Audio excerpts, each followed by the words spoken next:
The world rarely takes from you by force. More often it takes from you because you never learned when to close the door. The more accessible you become, the more your presence shifts from appreciated to expected. A strange rule governs human nature. What is constantly available gradually loses its perceived value. Not because people are cruel, but because familiarity quietly turns gratitude into assumption. Time, attention, energy. These are the most valuable things a person possesses, yet they are often given away as though they cost nothing. The Stoics understood something that modern life encourages us to forget. Your peace has value. Your attention has value. Your presence has value. The moment you allow unlimited access to them, you begin teaching the world that they are free. And what costs nothing is rarely protected and rarely valued. This is why so many people feel exhausted despite doing everything they were told would earn appreciation. They confuse being available with being valuable. They confuse constant accessibility with genuine importance. The truth is more uncomfortable than that. Many of the people who feel overlooked are not lacking worth. They are giving it away too freely. They answer every request. They carry burdens that were never theirs to carry. They make themselves available to everyone except themselves.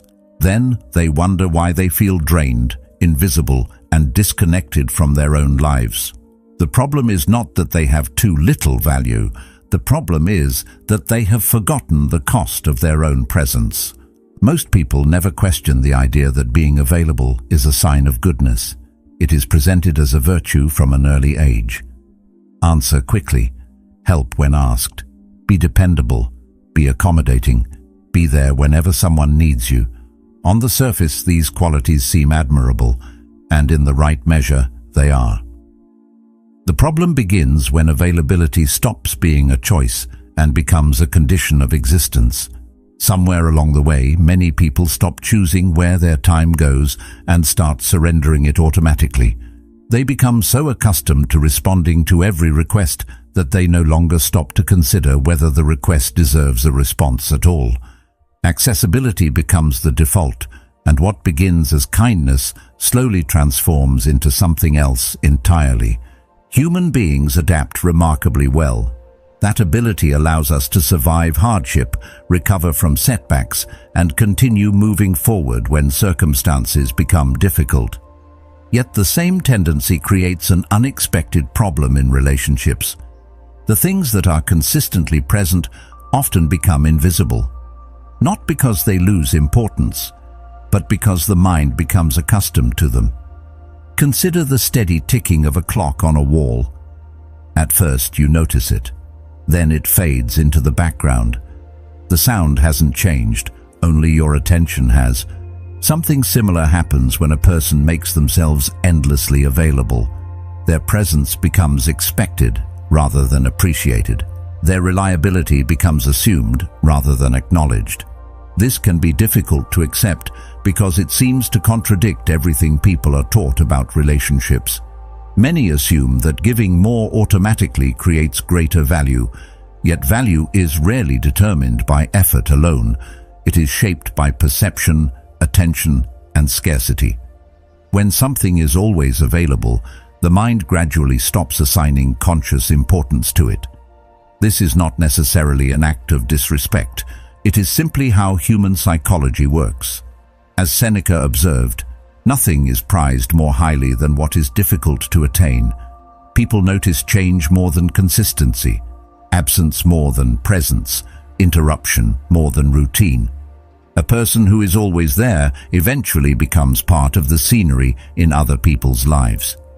The consequences of this pattern are often subtle at first. A message arrives and receives an immediate reply. A favor is requested and accepted without hesitation. A problem appears and someone rushes in to solve it.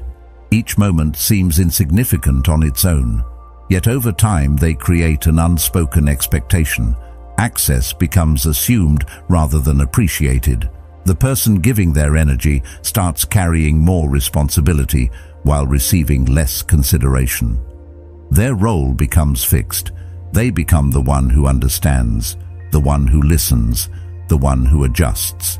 And because this role develops gradually, they rarely notice how much of themselves they have invested until exhaustion begins to appear.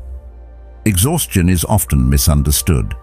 Many assume it comes from working too hard or carrying too many obligations. Sometimes it comes from something deeper. It emerges when a person gives attention to everything except their own inner life. They become experts at managing the needs of others while neglecting their own priorities. They know everyone else's problems, schedules, concerns, and emotions, yet remain disconnected from themselves. Their days become crowded with obligations that seemed small when accepted, but become heavy when accumulated. Exhaustion rarely comes from one great sacrifice. More often, it comes from hundreds of small concessions made without thought. The Stoics understood something that remains relevant centuries later.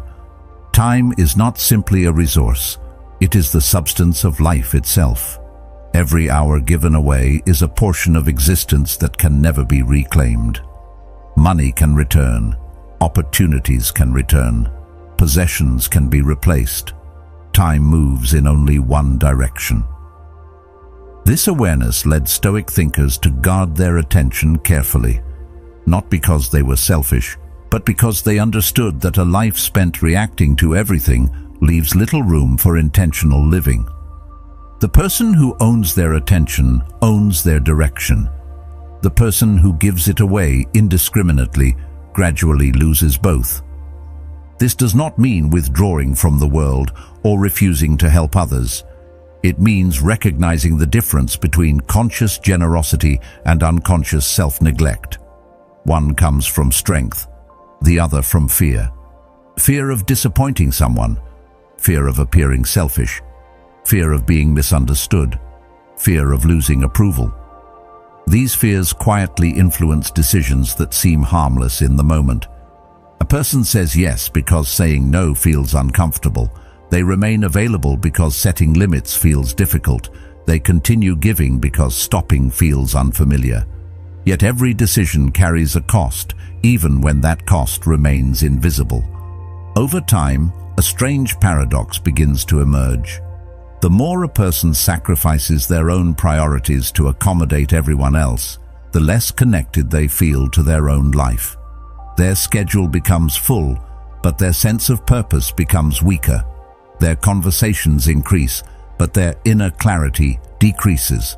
Their accessibility grows, but their presence loses weight. The very thing they hoped would create appreciation often produces the opposite effect.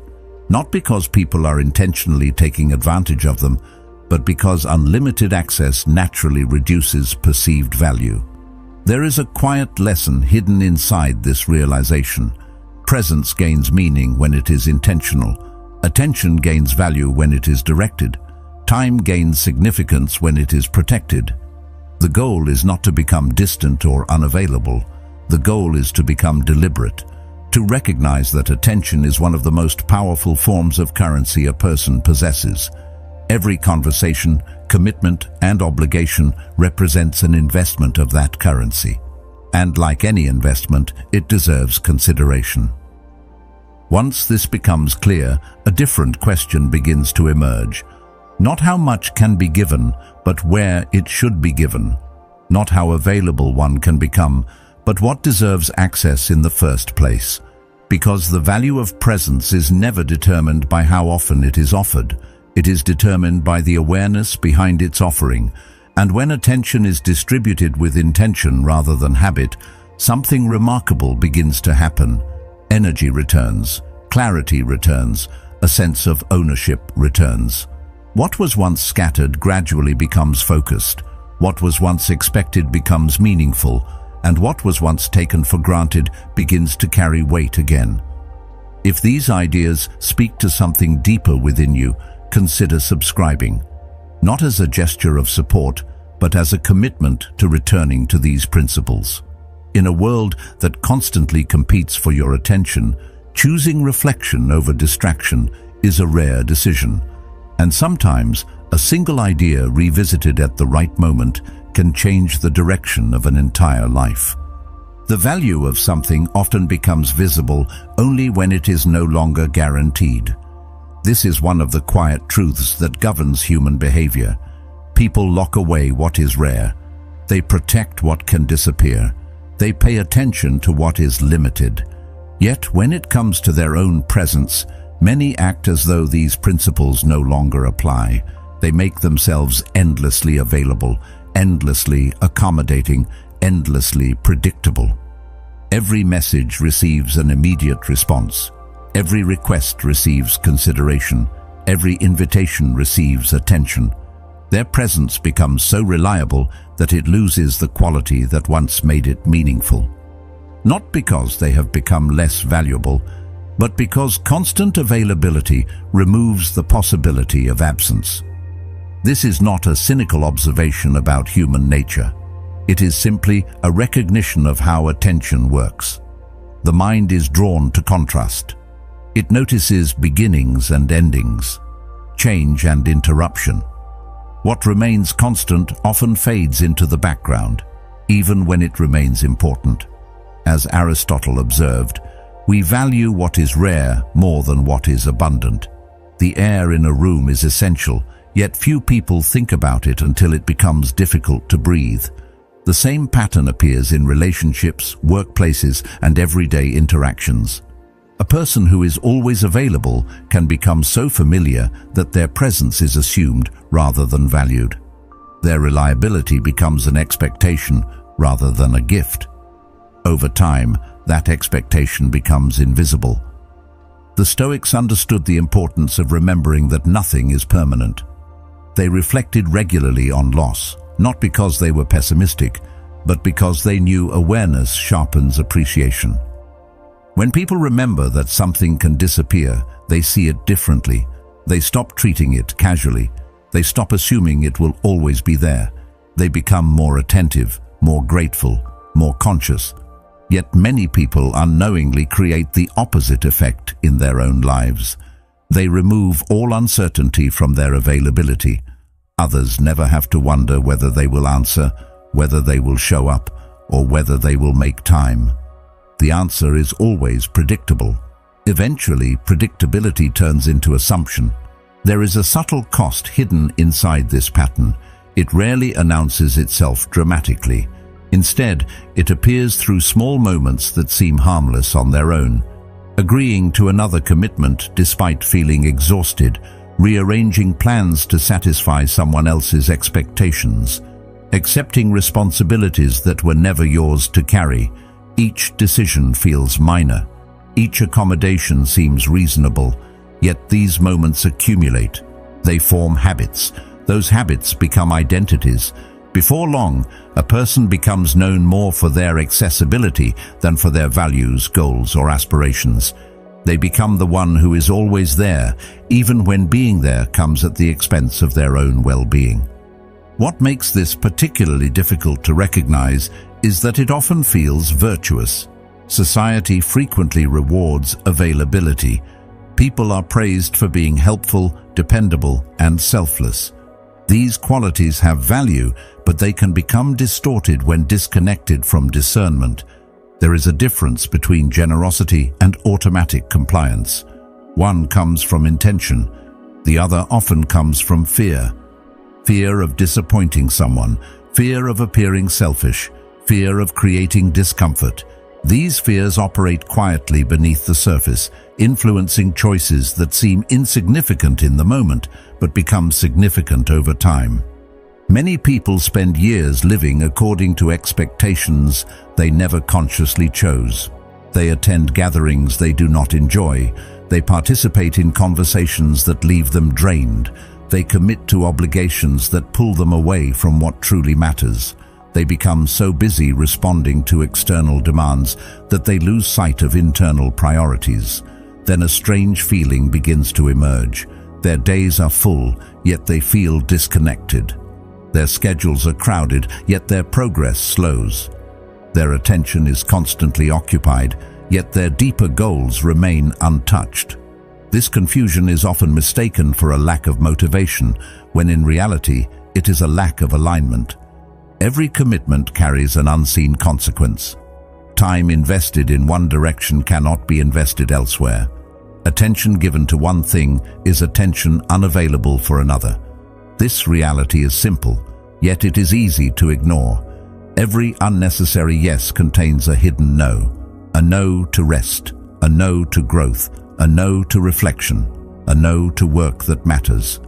These hidden costs rarely appear immediately. They reveal themselves gradually, often after months or years of accumulated neglect. By then, many people find themselves wondering why they feel stuck, despite being constantly occupied. The answer is often found in the gap between activity and intention. Activity creates the appearance of productivity. Intention creates actual progress.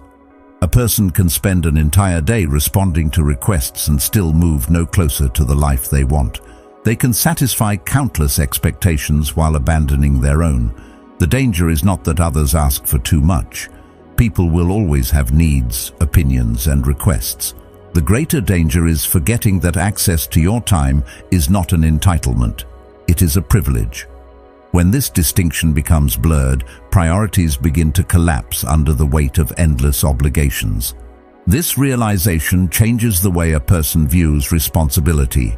It becomes clear that protecting time is not selfish, protecting energy is not selfish, protecting attention is not selfish. These actions are necessary because they preserve the resources required to live deliberately. As Epictetus reminded his students, no man is free who is not master of himself.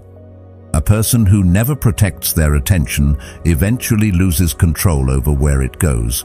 Their focus becomes fragmented, their decisions become reactive, their days become shaped by urgency rather than purpose. And when urgency takes control, deeper ambitions slowly fade into the distance. The challenge, then, is not learning how to give more. Most people already know how to do that.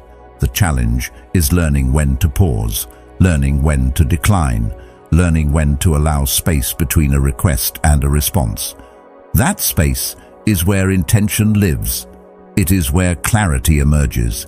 It is where a person begins distinguishing between what merely demands attention and what genuinely deserves it. Once this perspective takes hold, the relationship with availability begins to change. Presence becomes more deliberate. Commitments become more meaningful. Time becomes something to invest rather than something to spend carelessly. And as this shift occurs, another truth gradually reveals itself. The question is not whether people will take what is offered. Human nature makes that almost inevitable. The more important question is why so many continue offering everything without first considering the cost. That answer reaches far deeper than schedules, obligations, or social expectations. It reaches into the way people define their own worth. And that is where the next layer of understanding begins to unfold. There is another layer to this conversation that often goes unnoticed because it hides behind qualities that appear positive on the surface. Many people believe they simply enjoy helping others. They believe they are naturally supportive, generous, and dependable. Sometimes that is true, but sometimes the need to be helpful is driven by something much deeper. Being needed can feel powerful. It can create a sense of importance that is difficult to find elsewhere. When someone depends on you, calls you first, seeks your advice, or turns to you during difficult moments, it creates the impression that you matter. It creates a feeling of significance. And because that feeling is so rewarding, many people begin chasing it without realizing they are doing so. The Stoics understood that true stability cannot be built upon things that exist outside your control. Reputation can change, approval can disappear, circumstances can shift without warning. If self-worth depends entirely on these external factors, peace becomes fragile. A person becomes vulnerable to every opinion, every rejection, and every change in social dynamics. Their emotional state begins rising and falling, according to forces they cannot fully control. That is not freedom. It is a different form of captivity, one that often feels comfortable because it is familiar. Many people spend years negotiating for validation without realizing it. They become experts at reading the room, experts at anticipating expectations, experts at adjusting themselves to fit what others want. They seek signs of acceptance everywhere. A compliment lifts their mood. Criticism ruins their day. Inclusion feels like proof of worth. Exclusion feels like evidence of failure. Gradually, they begin outsourcing their identity to the people around them. Instead of deciding who they are, they wait for others to tell them. This creates a dangerous imbalance. The more a person relies on external approval, the more power they hand to external sources. Their behavior becomes shaped by the desire to maintain acceptance. They avoid difficult conversations. They tolerate poor treatment. They remain silent when they should speak. They agree when they should disagree. The goal shifts from living according to principles to maintaining approval, and once approval becomes the priority, authenticity begins to disappear. What makes this especially painful is that the strategy rarely produces the result people hope for. Many assume that constantly seeking acceptance will make them more respected. In reality, it often creates the opposite effect. Desperation has a way of revealing itself, even when someone tries to hide it. Others sense when a person is afraid to lose them. They sense when someone needs validation more than they need honesty. This changes the dynamic in subtle ways. The person seeking approval begins adapting. The other person begins leading. One becomes increasingly dependent, while the other becomes increasingly influential. A person who cannot tolerate rejection eventually becomes willing to accept situations that violate their standards. They stay longer than they should. They excuse behavior that should concern them. They compromise values they once considered non-negotiable. Their fear of losing connection becomes greater than their commitment to self-respect. Little by little, they trade dignity for acceptance. At first, the compromises seem small. Then, they become habits. Eventually, they become a way of life. Something similar happens with solitude. Many people fear being alone not because solitude is painful, but because it removes distractions. It creates silence. And in that silence, they must confront themselves. Without constant interaction, there is no audience to impress, no approval to pursue, no validation to collect. There is only the relationship they have with their own mind. For some, this feels uncomfortable because they have spent so long defining themselves through others that they no longer know who they are without external feedback. Yet solitude contains an important lesson. It teaches a person that they can survive their own company. It reveals that peace does not require constant affirmation. It shows that worth is not created by attention. Once this lesson is learned, relationships begin to change. The neediness that once shaped interactions starts to dissolve. Conversations become more honest. Boundaries become easier to maintain. Decisions become less reactive. There is less pressure to earn acceptance because acceptance is no longer the primary goal. This shift creates a remarkable form of freedom. People often assume freedom means having more options, more opportunities, or more influence. In reality, freedom frequently begins with independence from unnecessary approval. As Epictetus observed, if you want to improve, be content to be thought foolish and stupid. The moment a person stops chasing validation, they stop treating every interaction like a test they must pass. They stop performing. They stop negotiating their identity. They stop asking others to confirm what they should already know. And something unexpected happens in that space. Relationships become clearer. The people who genuinely belong remain. The people who were attracted only to compliance often drift away. What remains is built on choice rather than dependency. There is no need to convince, chase, or prove.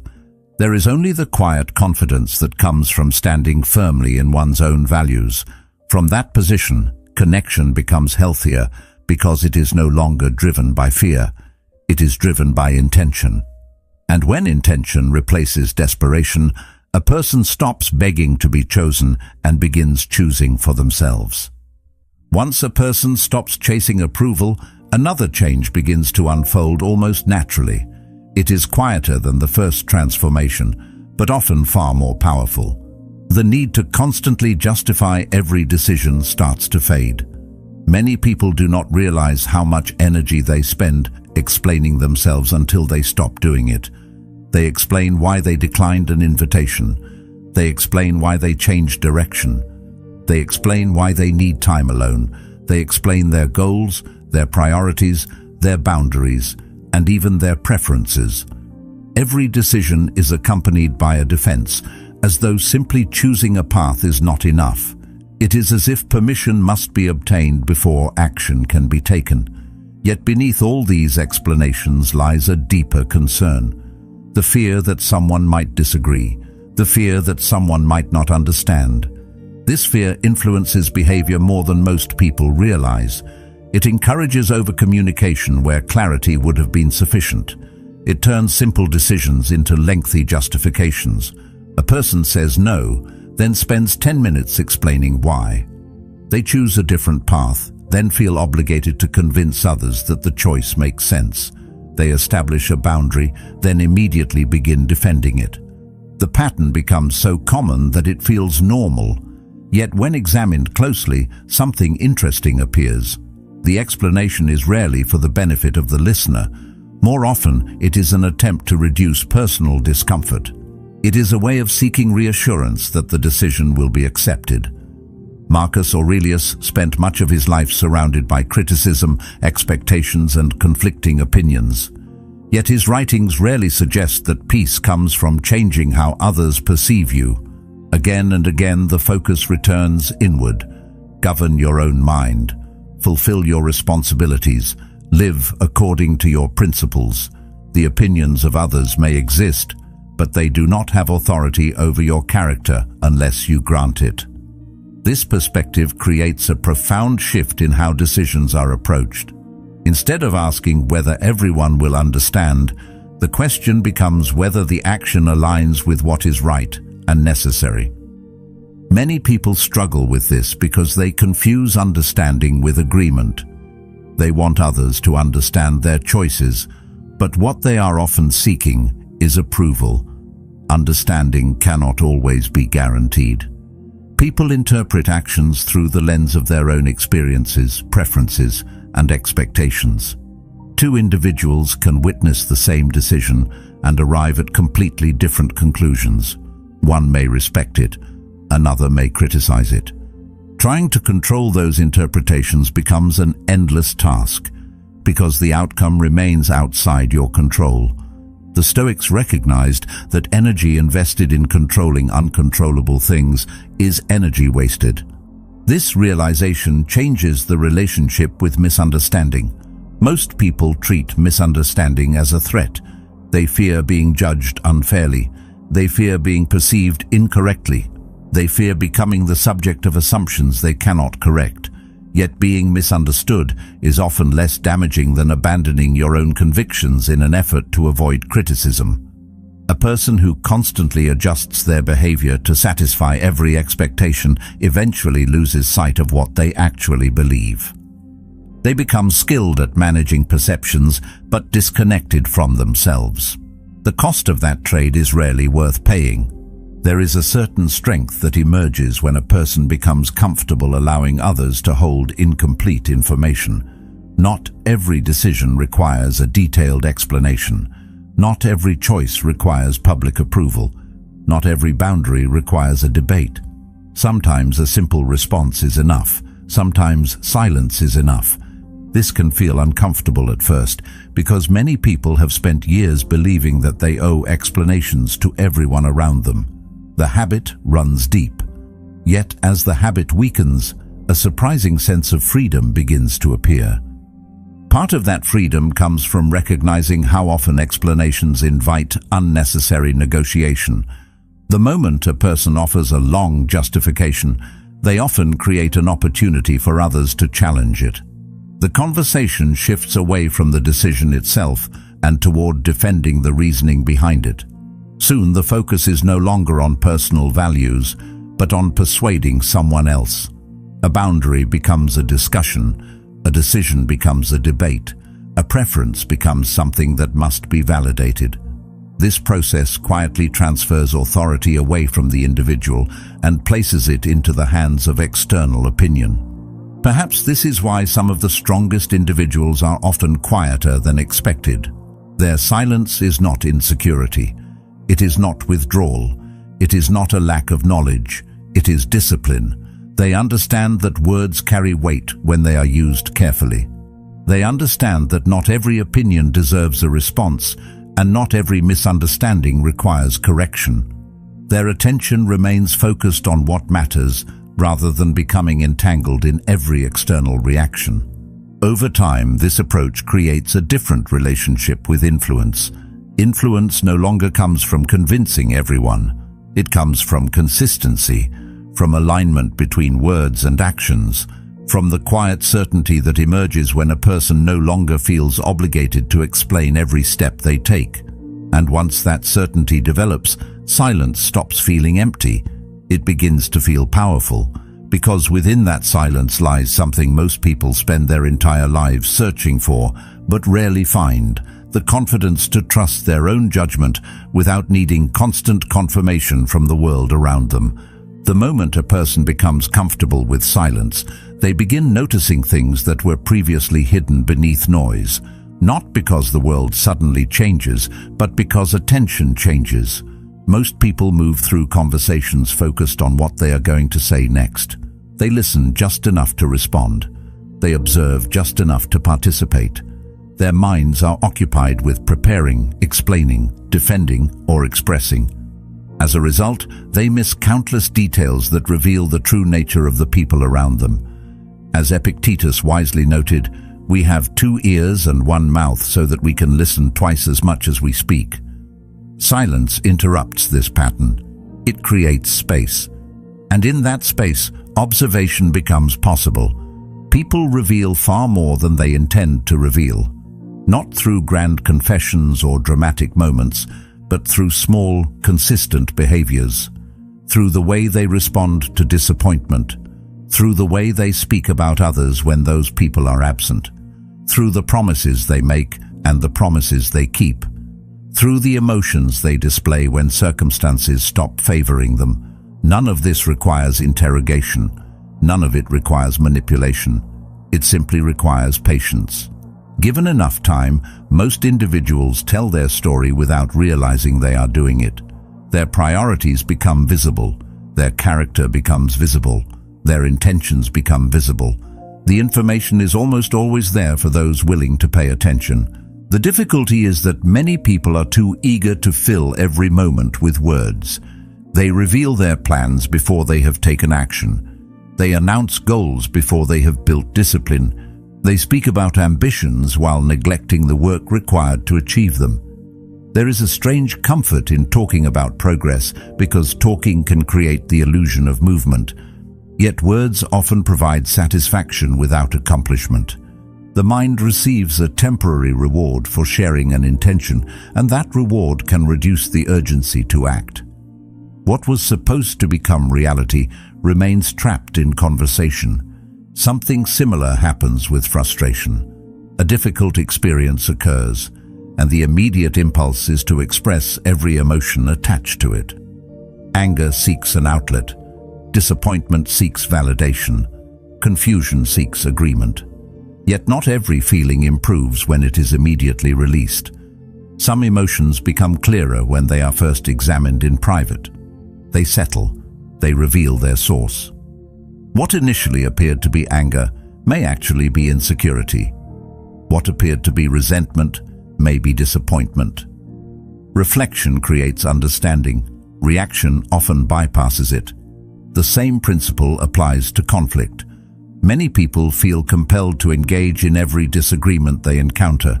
Every criticism demands a defense. Every insult demands a response. Every challenge demands participation. Yet not every battle improves life by being fought. As Marcus Aurelius wrote, "The best revenge is not to be like your enemy." Some arguments consume energy while producing nothing of value. Some conflicts continue only because both sides refuse to step away. There is strength in knowing when engagement serves a purpose and when it merely feeds distraction. Walking away from unnecessary conflict is not weakness. In many cases, it is evidence of control. But something changes when the exchange is refused. The expected reaction never arrives. The anger that was supposed to trigger anger encounters calm instead. The disrespect that was supposed to create conflict meets indifference. The attempt to disturb another person's peace fails because there is no cooperation. This does not mean becoming passive. It does not mean accepting poor treatment. It means recognizing that self-control is often more effective than emotional retaliation. The person who remains composed retains the ability to choose their next move with clarity. Over time, the benefits of this approach extend beyond difficult interactions. Observation becomes sharper, decisions become more deliberate. Relationships become easier to evaluate because actions are examined more closely than words. The need to constantly express, defend, and react begins to fade. In its place comes a quieter confidence rooted in awareness rather than performance.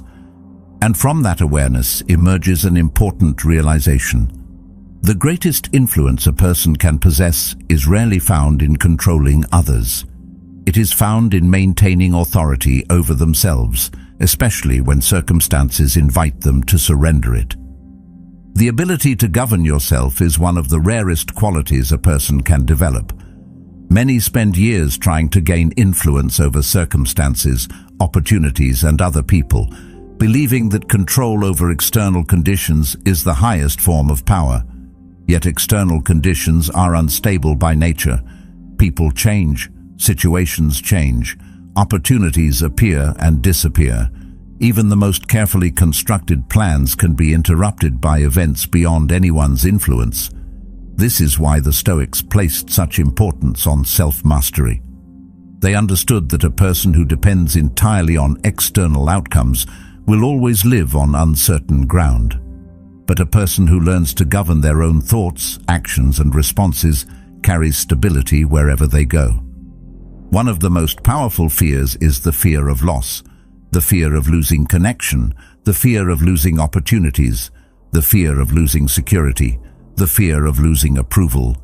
These fears influence countless decisions every day. They encourage people to cling tightly to things that may no longer serve them. They create the belief that holding on is always safer than letting go. Yet this belief often creates the very suffering it seeks to avoid. The tighter a person clings to something out of fear, the more control that thing begins to have over them. This is why freedom and attachment have a complicated relationship. Many people assume freedom comes from acquiring more resources, more relationships, more recognition, more influence. Yet genuine freedom often begins with the realization that peace cannot depend entirely on possession. A person becomes vulnerable when their well-being depends on keeping every external condition exactly as it is. Life does not work that way. Change is inevitable. Loss is inevitable. Uncertainty is inevitable. The person who accepts this reality becomes far more resilient than the person who spends their life resisting it. There is a noticeable difference between someone who chooses and someone who clings. The person who chooses acts from clarity. The person who clings acts from fear. On the surface, their behavior may appear similar. Both may remain committed to a relationship. Both may pursue opportunities. Both may invest deeply in important goals. The difference lies beneath the action itself.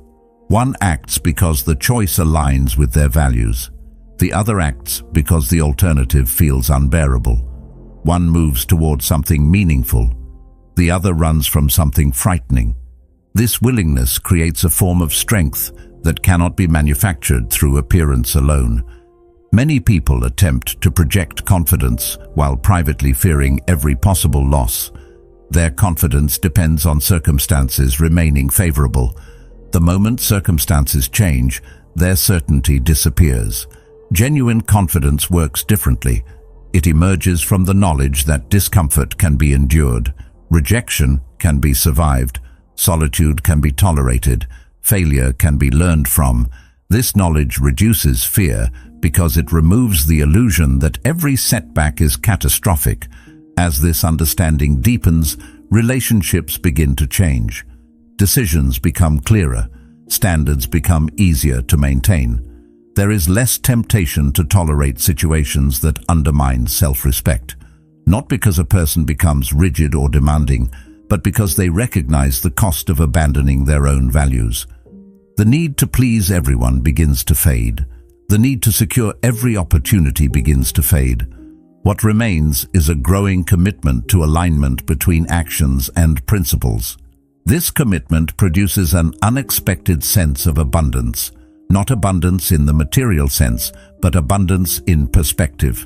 Scarcity creates desperation because it convinces a person that every opportunity must be preserved at all costs. Abundance creates patience because it recognizes that no single outcome determines an entire life. A person operating from abundance does not rush decisions out of fear. They do not cling to situations simply because alternatives are unknown. They trust their ability to adapt, rebuild, and move forward if necessary.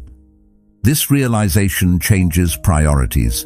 The goal is no longer to be noticed by everyone. The goal becomes becoming someone whose presence matters when it is felt. There is a difference. One seeks visibility, the other seeks substance. Visibility can be created through constant exposure. Substance is built slowly through character, discipline, and consistency. One depends on being seen. The other exists whether anyone is watching or not. This distinction becomes increasingly important because modern life often encourages the opposite approach. It rewards noise. It rewards constant sharing. It rewards endless accessibility. Yet what is constantly displayed often loses its impact. What is carefully preserved tends to carry greater weight. The Stoics reflected often on mortality because it forced them to confront this reality directly. They did not dwell on death out of fear. They reflected on it because it clarified life. When a person remembers that time is finite, many unnecessary concerns begin to lose their power. Petty conflicts become less important. Endless comparisons become less important. The desire to satisfy every expectation becomes less important. The awareness of limitation creates focus. It reminds a person that every choice carries a cost because every choice consumes a portion of a resource that can never be replenished. This perspective changes the way commitments are viewed. Instead of asking whether something can be done, a person begins asking whether it deserves to be done.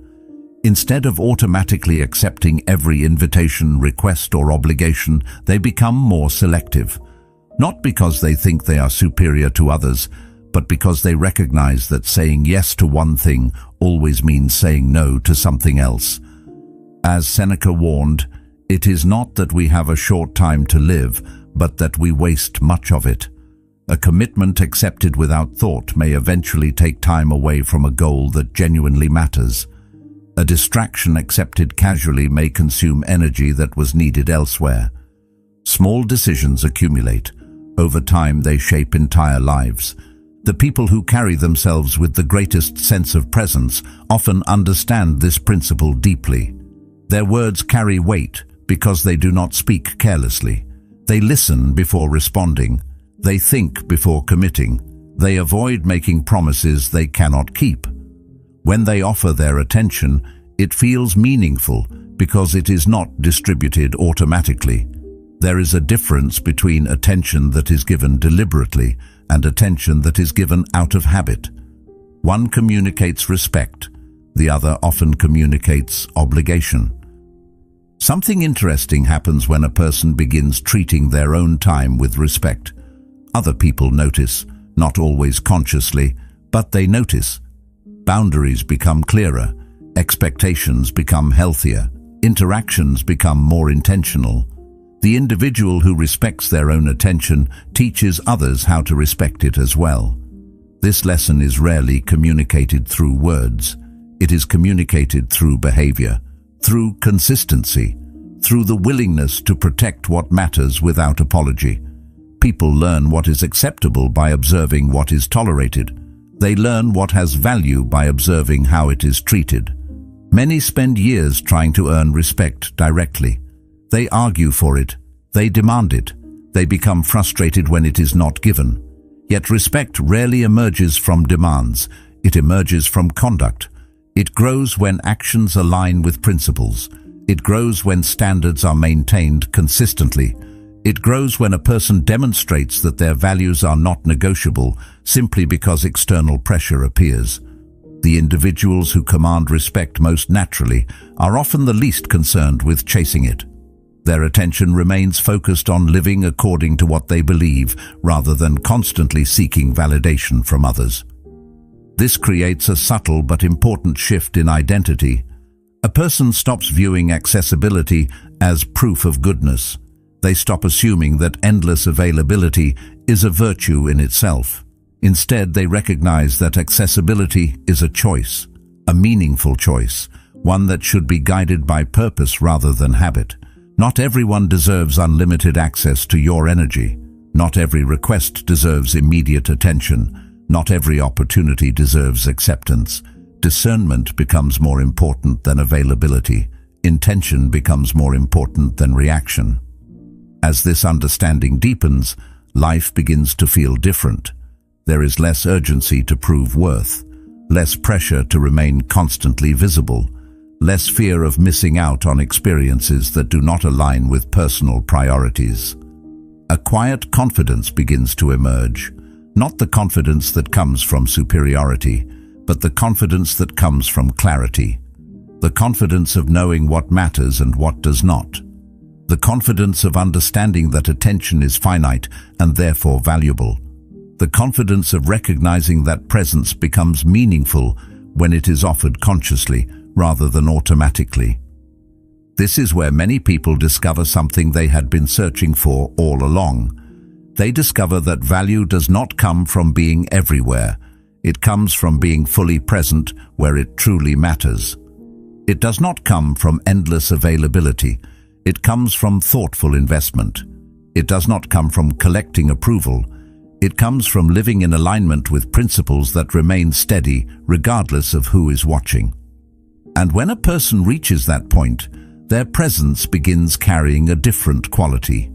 It becomes calmer, stronger, more deliberate. Not because they are trying to appear important, but because they finally understand that their life is too valuable to be spent carelessly, and their attention is too precious to be given away without purpose. At the end of the day, the goal was never to become unavailable. It was to become intentional. To stop giving away your time, attention, and peace without thought. To recognize that your life is finite, your energy is valuable, and your presence means something. The moment you truly understand that, everything changes. You stop chasing, you stop proving, you stop negotiating your worth.